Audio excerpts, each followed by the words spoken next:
Sheikh Fahmy, ele, durante o mês de setembro, agora, 5 rotas que a gente tem, começando hoje, ele vai falar sobre a vida do nosso querido, amado profeta Muhammad sallallahu alaihi wa sallam, que as bênçãos e a paz de Allah subhanahu wa ta'ala estejam com ele.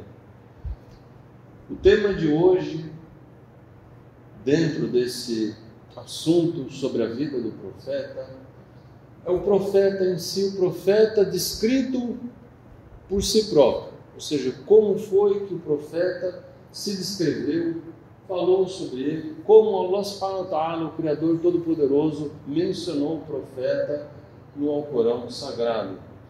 Para que isso? Por que a gente precisa estudar sobre a vida do profeta?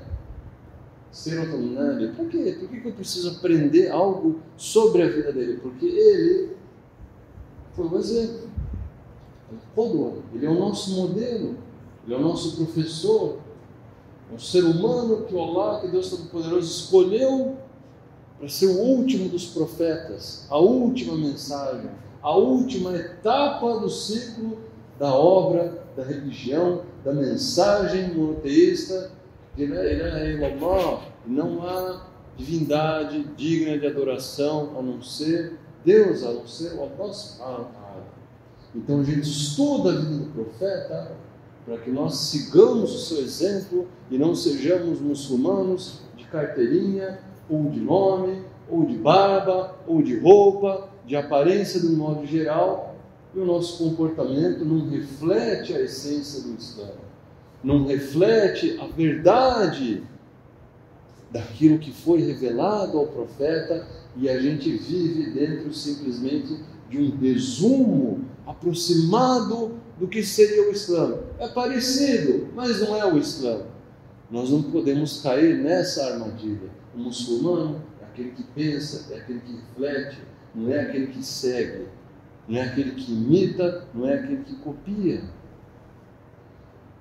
O profeta sallallahu alaihi wa sallam, gente, ele foi um exemplo como homem, como pai, como irmão, um homem de família, como era a sua relação com a comunidade, com os muçulmanos, com os não muçulmanos, como ele liderava os muçulmanos.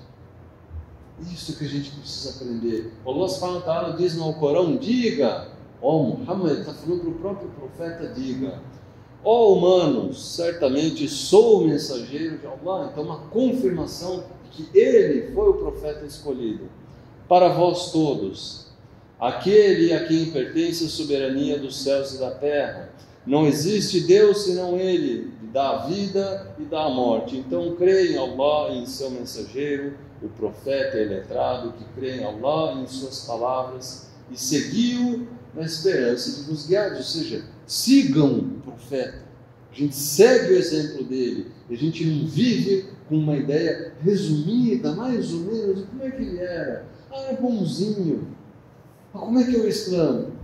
O Islã é a religião da paz. E a gente vive a vida inteira só com isso. E os 5 pilares. E acabou. Esse não é o Islã.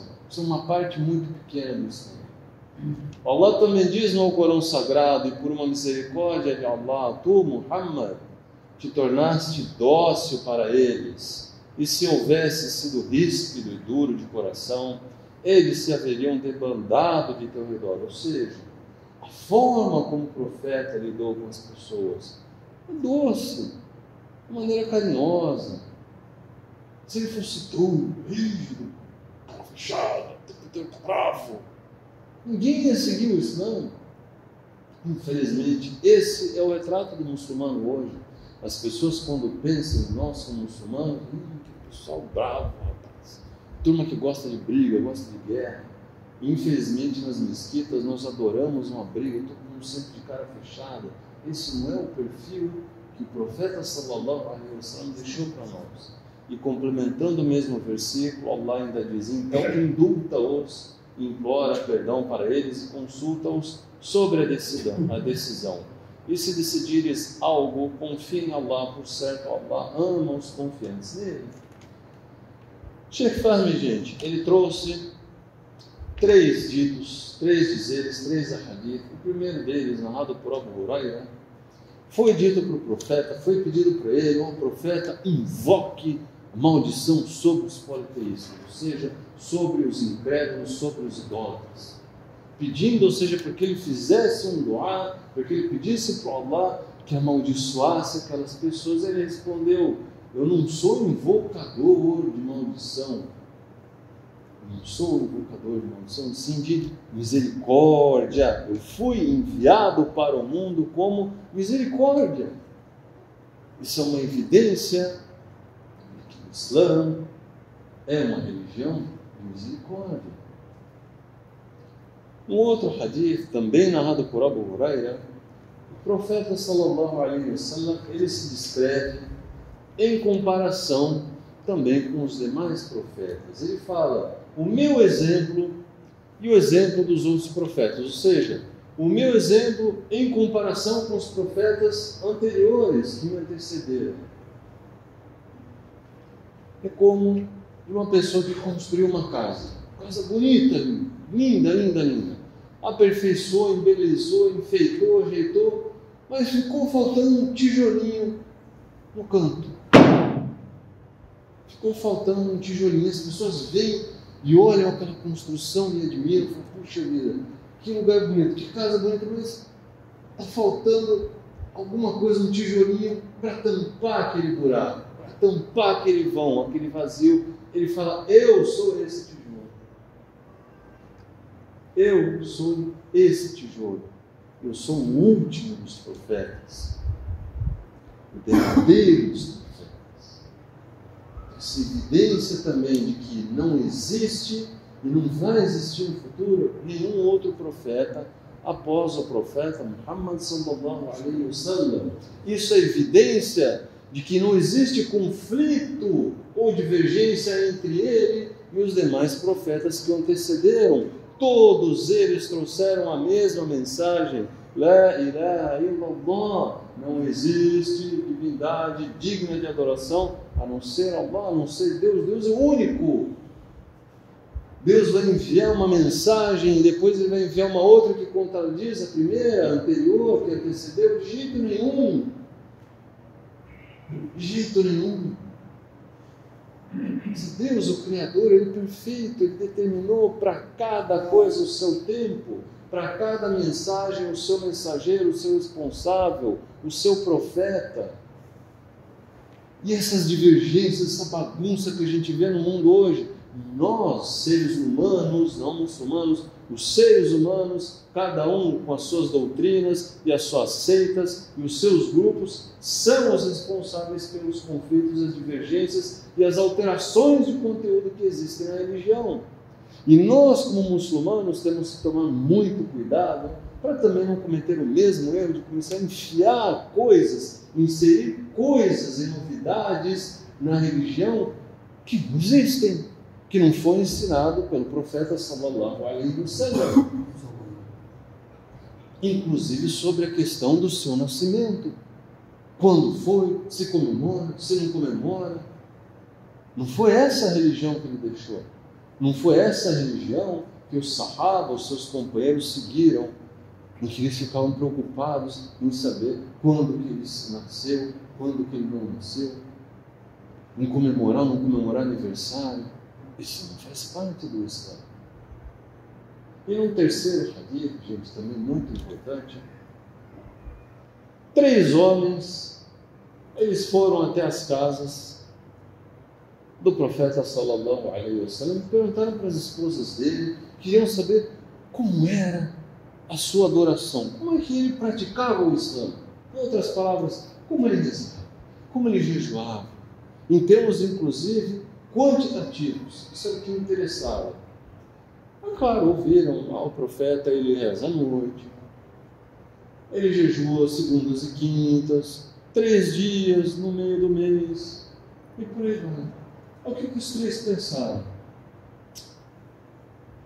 Como é que nós estamos, onde nós estamos em comparação com o profeta sallallahu alaihi wasallam? É profeta de Deus, mensageiro do Allah. E nós? Nós somos meros seres humanos. Ah, não, então um deles falou, eu vou rezar agora durante a noite toda para sempre.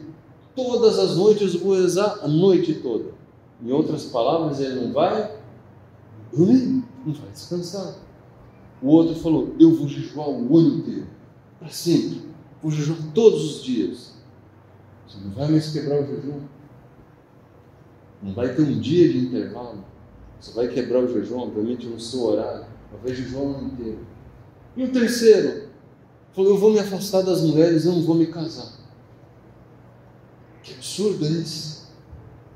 O profeta sallallahu alaihi wasallam não viu, ficou sabendo, foi procurar esses homens. Chegou até os três e falou, vem cá, vocês são aqueles que falaram que assim, assim, assim, assado? Ah, sim, somos nós, profeta. Ele falou, por Deus, por Allah, eu sou mais submisso a Deus, sou mais submisso a Allah subhanahu wa ta'ala. Temo Allah mais do que todos vocês. Eu durmo, eu jejuo, mas eu também quebro o jejum. E eu me caso.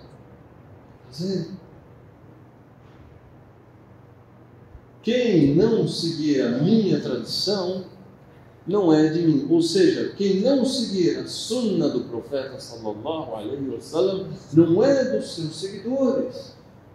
Esse é um exemplo claro, claríssimo, gente, do exagero na prática religiosa. O que também a gente aprende do profeta alaihi salam nessa autodescrição que ele faz, quando ele explica para esses irmãos como ele é um profeta. Um homem que quando está cansado, ele descansa, ele dorme. Ele reza, mas ele também dorme. Ele tem os dias de jejum obrigatórios do mês do Ramadã, depois tem os dias de jejum voluntários que ele orientou, mais do que suficientes. Nos demais dias ele come normalmente. E ele se casa. Ele não vive o celibato. O celibato não existe no Islã. Ele se casa, tem esposa, tem filhos. Esse equilíbrio, gente, entre a vida material e a vida espiritual. E ele é o nosso modelo, ele é o nosso exemplo. Que mais que a gente aprende disso também? Na nossa prática religiosa, não cabe o exagero, a coisa do impulso. Agora vai. Eu vou rezar hoje muito. Vou ficar lá em pé. Não vou rezar a noite inteira, mas vou rezar bastante. Vai. Fica grande parte da noite rezando. Hoje, vamos começar hoje. Aí chega amanhã. Cansei. Hoje não dá. Aí não reza nada. Terminou a Isha, caiu na cama, foi dormir, apagou. Rezou até com sono a Isha, porque não estava aguentando de cansado. O Sheikh falou, não, para que isso? Para que o exagero? Reza, para cair 2 racas só. Começa assim, começa aos poucos, quer aumentar um pouquinho, reza 4. Devagarinho vai, mas mantenham a estabilidade, mantenham a constância na prática religiosa, ainda que pouco, ainda que numa quantidade leve, suave. Esse é o ensinamento que a gente pega do profeta sallallahu alaihi wasallam. Não exagero, não impulso, não aquela reação, agora vai. Aí no dia seguinte, depois de um tempo, acabou, como aquele que sai numa maratona, disparou, ele saiu voando na frente de todo mundo. Já na primeira dobra, lá na esquina, lá na frente, já está cansado. Pensem a longo prazo, gente. Na vida, manter a estabilidade, a gente deve manter o ritmo. E tudo aquilo que a gente aprende do Islã, tudo aquilo que a gente escuta, tudo aquilo que a gente ouve, precisa ter evidências, precisa ter registros do texto alcorânico, da sunna do profeta sallallahu alaihi wasallam, dos seus ahadith, dos seus dizeres. O Islã não é algo composto de eu ouvi do fulano, eu ouvi do Beltrano, eu ouvi do Sheikh tal. Não é assim. A gente precisa ter evidências, entender o porquê das coisas. Se nós repararmos hoje no comportamento do muçulmano, mesmo dentro do campo religioso, mesmo dentro das mesquitas, a gente vai encontrar muitas coisas que não fazem parte do Islã. Mas a gente imita sem saber, a gente tem que tomar cuidado com isso. as mensagens de celular que a gente manda, às vezes até cumprimentos que se mandam às pessoas, são totalmente errados, não existem. O profeta não fazia isso, os seus companheiros não faziam isso. Então a gente precisa buscar a informação como ela é na sua essência. Inshallah, então as próximas semanas, as 4 semanas ainda seguintes, a gente vai seguir o mesmo caminho, falando sobre a vida do profeta. Quem puder em casa estude, pesquise, é um conteúdo riquíssimo, maravilhoso, com muitos ensinamentos. Muito obrigado pela atenção de vocês. Assalamu alaikum wa rahmatullahi wa barakatuh.